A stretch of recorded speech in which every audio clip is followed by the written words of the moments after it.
को मनाने के लिए यहाँ पे एकत्रित हुए हैं। आज तारीख कौन सा है? 24 जनवरी। तो 24 जनवरी को हमारे जो महिला एवं बाल विकास मंत्रालय है भारत सरकार का, उनके तरफ से 2008 में आज के दिन को राष्ट्रीय बालिका दिवस के रूप में मनाया जाने के लिए घोषणा की गई है। तो ये क्यों मनाया जा रहा है 24 जनवरी को ही, इसके बारे में हम लोग थोड़ा सा जान लें कि हमारे जब देश आजाद हुआ था, कब हुआ था देश आजाद? 1947 को जब आजाद हुआ तो हमारे देश के प्रधानमंत्री कौन थे? जवाहरलाल नेहरू थे। उनके बाद जब जवाहरलाल नेहरू के बाद हमारे देश के द्वितीय प्रधानमंत्री लाल बहादुर शास्त्री बने, और उनके बाद उनका जब मृत्यु हो गया ताशकंद में, और अचानक से मृत्यु जब हो गई तो उस समय कोई भी प्रधानमंत्री का पद में खाली नहीं रहेगा, तो उनके जगह पे प्रथम महिला प्रधानमंत्री श्रीमती इंदिरा गांधी को बनाया गया। और जिस दिन वो पदभार ली थी, जिस दिन वो प्रधानमंत्री का पद ली, उस दिन 24 जनवरी था। 24 जनवरी 1966 को वह प्रथम प्रधानमंत्री हमारे देश की बनी। और उस वक्त चूंकि पुरुष प्रधान हमारा समाज है, और उस वक्त एक महिला को प्रधानमंत्री का पद दिया गया, तो उसकी यादगार में 24 जनवरी 1966 ये जो है 24 जनवरी इसकी यादगार में हमारा देश जो भारत है, तो भारत में महिला एवं बाल विकास भारत सरकार द्वारा इसको 2008 से इस दिन को यादगार के रूप में महिला राष्ट्रीय बालिका दिवस के रूप में मनाया जाने लगा। तो आप तो समझ गए कि क्यों मैंने कैसे ये शुरुआत हुआ, किस वजह से शुरुआत हुआ। और इंदिरा गांधी बनी तो इंदिरा गांधी भी महिला थी, तो इंदिरा गांधी महिला हो करके जो उनको बनाया गया ना, इसी के याद में इसको शुरू किया गया। अब इसका उद्देश्य क्या है? इसका उद्देश्य क्या है? देश की बेटियों को सहायता एवं अवसर प्रदान करना। जैसे हमारे देश की जो बेटी हैं उनको अवसर और सहायता प्रदान करना। बहुत सारे घर में आप लोग देखते होंगे, अब तो बहुत ये खत्म हो गया धीरे धीरे। बहुत पहले लड़का लड़की में बहुत भेद होता था। लड़का को पढ़ाया जाता था, लड़की को घर में रखा जाता था।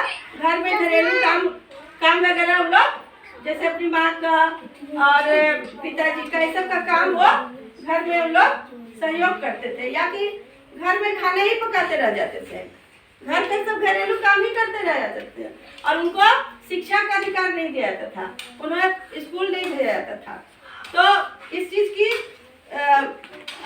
सरकार को समझ में आई बात कि हमारी जो बेटियां हैं उनको भी हमें लड़कों के समान ही क्या करना है, उनको भी अवसर प्रदान करना है, उन्हें भी सहायता देना है ना। उनको भी हम लोग इस रूप से सहायता दे सकते हैं, शिक्षा के रूप में। अभी आप लोग का जो स्कूल में नामांकन होता है उसमें कोई भेदभाव होता है कि लड़की है तो नहीं लेंगे, लड़का है तो ले लेंगे, ऐसा तो नहीं होता है। लड़का हो चाहे लड़की हो, सबको पढ़ना है, सबको शिक्षा का अधिकार दिया गया उसमें। इसीलिए आप लोग को, और खास करके बेटी जब जहाँ रहती है उसे तो और भी लोग समझाते हैं गाँव में भी कि लड़का है तो लड़का या लड़की में क्या भेद करना है ना। अब आप लोग सुनते होंगे कि लड़का लड़की सब एक समान है, सभी को अगर वैसा अवसर दिया जाए लड़की को भी, तो लड़कों के बराबर ही वो भी है, कोई चीज में कमी नहीं है। दूसरा है बालिकाओं के अधिकारों के बारे में जागरूकता को पैदा करना है। जैसे कि लड़की को अब समझ में नहीं है कि हमारा क्या अधिकार है ना। अगर उसको दबा के रखा जाता है घर में, अगर दो भाई बहन है, एक लड़का एक लड़की है, तो बहुत परिवार में होता है कि बढ़िया बढ़िया जो पौष्टिक चीज है, अब स्वास्थ्य पे भी ध्यान रखना है, लड़कियों का भी पौष्टिक चीज है तो बेटा को दे दिए, और जो उससे थोड़ा सा कम पौष्टिकता वाला चीज है वो बेटी कुछ भी खा ले। ऐसा होता था पहले, लेकिन अब नहीं होता है, बहुत घर में अभी भी होता होगा। तो इससे इसको हमको ये जागरूकता पैदा करना है समाज में सभी को, और लड़कियों को भी ये चीज बताना है कि अगर आपके साथ इस तरह से भेदभाव होता है तो आप इसका विरोध कीजिए, है ना, जानिए, मैंने लड़के नहीं समझा करिए कि नहीं, हमें भी अच्छी चीज खाने का अधिकार है ना। पौष्टिक चीज हमारे लिए भी जरूरी उतना ही है जितना कि लड़कों के लिए है, ठीक है। और तीसरा है कि स्वास्थ्य एवं पोषण के बारे में जागरूकता वही हो गया कि आपको भी सभी तरह का पौष्टिक चीज, दूध अगर मिलना है तो लड़कों को भी मिलेगा तो लड़कियों को भी मिलेगा। ऐसा नहीं कि जितना घर का दूध है सब बेटा को पिला दिए, बेटी के लिए कुछ रखे ही नहीं। तो दोनों को देना है, लड़का को भी और लड़कियों को भी। लड़की को तो और ज्यादा मात्रा में उसको पौष्टिक चीज देना है, क्योंकि लड़कियां जब बड़ी होंगी तो लड़कियां माँ बनेंगी, है ना। माँ बनेंगी तो उनको फिर शरीर ज्यादा क्या होना चाहिए, मजबूत होना चाहिए, अंदर से कोई तरह का कुपोषण का शिकार नहीं होना चाहिए। अगर स्वस्थ रहेंगी तो आगे आने वाला जो हमारा पीढ़ी है वो भी स्वस्थ ही पैदा होगा, और पढ़ी लिखी रहेंगी तो अपने परिवार के बच्चे, जो आने वाले बच्चे हैं, उनको भी समझेंगी कि शिक्षा का क्या महत्व है। तो उसके अलावा लैंगिक भेदभाव बताइए कि लड़का लड़की में क्या करना है। तो लड़का को अगर कोई चीज मिलता है तो लड़की को भी मिलना ही चाहिए। शिक्षा एवं रोजगार के अवसर, अब इसमें देखते होंगे कि आप लोगों को साइकिल मिलता है, बड़े क्लास में आप लोग जब जाते हैं तो लड़कियों को साइकिल दिया जाता है। किस लिए कि अगर वो साइकिल, अगर दूरी है, घर से ज्यादा दूर है स्कूल, तो उनको जाने में दिक्कत होगी, है ना। तो अगर साइकिल रहेगा तो दूर दूर वो अपने लड़कियों के समूह बना करके और साइकिल से दूर दूर जा करके पढ़ सकती हैं। अगर शुरुआत से ही साइकिल चलाने आ जाएगा तो बाद में अगर आपका वैसा अगर पढ़ लिख लिए तो आपको अगर स्कूटी मिल गया तो स्कूटी भी चला सकते हैं, बाइक भी चला सकते हैं, सब कुछ चला सकते हैं। और अगर आपको नौकरी वैसा मिल गया गाँव में, यहाँ जहाँ की आने जाने की सुविधा थोड़ी कम हो, तो आप अब जब शुरुआत से आते रहेगा चलाने के लिए साइकिल तो सब कुछ चला सकते हैं, है ना। तो इसलिए सरकार आप लोग को बहुत ज़्यादा ध्यान दे रही है। आप लोग को शिक्षा में बढ़ावा देने के लिए बहुत तरह का छात्रवृत्ति है, पोशाक है, साइकिल है, आगे जाकर के आप लोग को पढ़ने के लिए आप लोग को लोन भी दिया जाता है, लड़कियों को भी लड़कों को भी। तो ये सब आप पढ़ करके जानिएगा कि हाँ भाई हम पढ़ लिए और हमको रोजगार करना है। तो रोजगार करना है तो कैसे करें, तो उसके लिए आप जानिए करने की हमको सरकार की तरफ से लोन मिल सकता है और आप अपने पैर पे खड़े हो सकते हैं। और जब मतलब करने का मतलब ये है कि आपके ये जो लड़की का जो मन में भाव है कि हम लड़की है तो हमसे कुछ नहीं होगा, ऐसा भाव को खत्म करना है। लड़कों को इसलिए बता रहे हैं कि कभी भी आपकी बहन है घर में, आपकी माँ है घर में, है ना, तो अपनी बहनों को, जो छात्रा है, आपकी भी तो बहन होंगी जो दूसरे क्लास में कहीं पढ़ती होंगी, तो उनके साथ कभी भेदभाव ऐसा नहीं करना कि हमारे कैरम बोर्ड मिला तो हम ही खेलेंगे, बैट बॉल मिला तो हम ही खेलेंगे, बैडमिंटन वगैरह तो हम ही खेलेंगे, लड़की को क्या करना है, ऐसा नहीं होना चाहिए। हर चीज बराबरी का हकदार है, और अगर इनको अच्छा अवसर दिया जाए तो ये लड़कों की बराबरी कर सकती है, यहाँ तक कि लड़कों से आगे भी जा सकती है ना। तो ये मन में हमेशा रखना है कि हम लोग भी किसी से कम नहीं है, और इतना जो आप लोग को सरकार के तरफ से, स्कूल के तरफ से जो सहायता दिया जाता है उसका आप अवसर को क्या कीजिए, अवसर से फायदा उठाइए और अपने आप को आगे बढ़ाइए। इसी तरह से आप लोग का जब ये छठा क्लास के बाद मीना मंच स्कूल में तैयार किया गया। मीना मंच जैसे बाल संसद है ना, वैसे मीना मंच है। तो मीना मंच में सिर्फ लड़कियां रहती हैं, और आप लोग को कोई तरह की समस्या हो, शारीरिक मानसिक, या कोई बच्चा लड़की का शादी नहीं करना चाहती है, बाल विवाह, तो बाल विवाह नहीं करना चाहते हैं तो क्या करेंगे, विरोध करेंगे कि अभी हमको पढ़ने दो, है ना, अभी हमको पढ़ने के लिए, मेरा उम्र अभी पढ़ने का, अभी हम शादी नहीं करेंगे। शादी कीजिएगा फिर वही सब झमेला में पड़ जाइएगा, अभी कम उम्र में न पढ़ पाइएगा, न विकास होगा, न कुछ होगा, और जल्दी जल्दी क्या होगा, बच्चे पैदा हो जाएंगे कम उम्र में, आपका शरीर कमजोर हो जाएगा और आप हमेशा आपकी तबीयत खराब ही रहेगी, है ना। तो सबसे पहले तो स्वास्थ्य बहुत जरूरी है।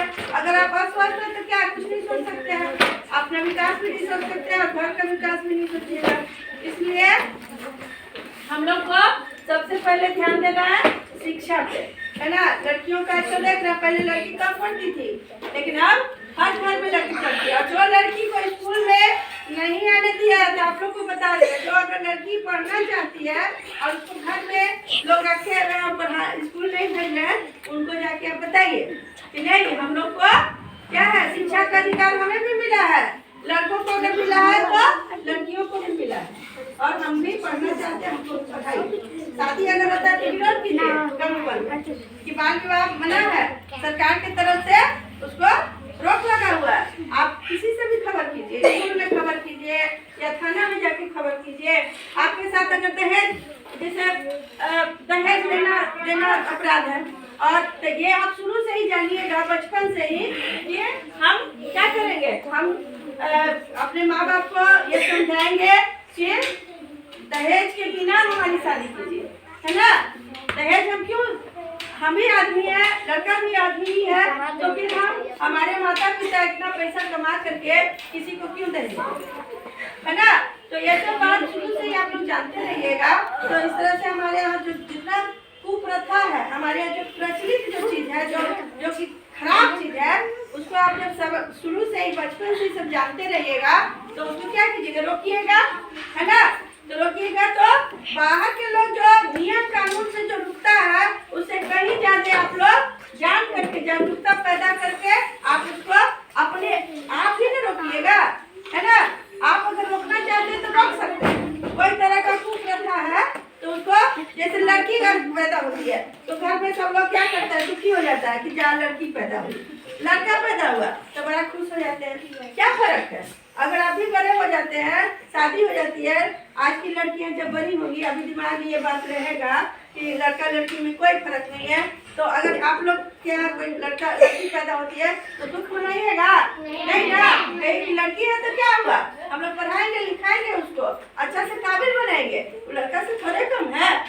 और इसी चक्कर में क्या होता है, किसी के यहाँ 2 लड़की 3 लड़की 4 लड़की पैदा होगी लगातार, तो 5-6 भी मैंने बच्चा पैदा होते चला जाता है, खाली एक लड़का के चक्कर में, खाली लड़का के इंतजार में बहुत सारे बच्चे पैदा हो जाते हैं और किसी का भी उसे भला नहीं होता है, ना परिवार का भला हो पाएगा ना बच्चे का भला हो पाएगा।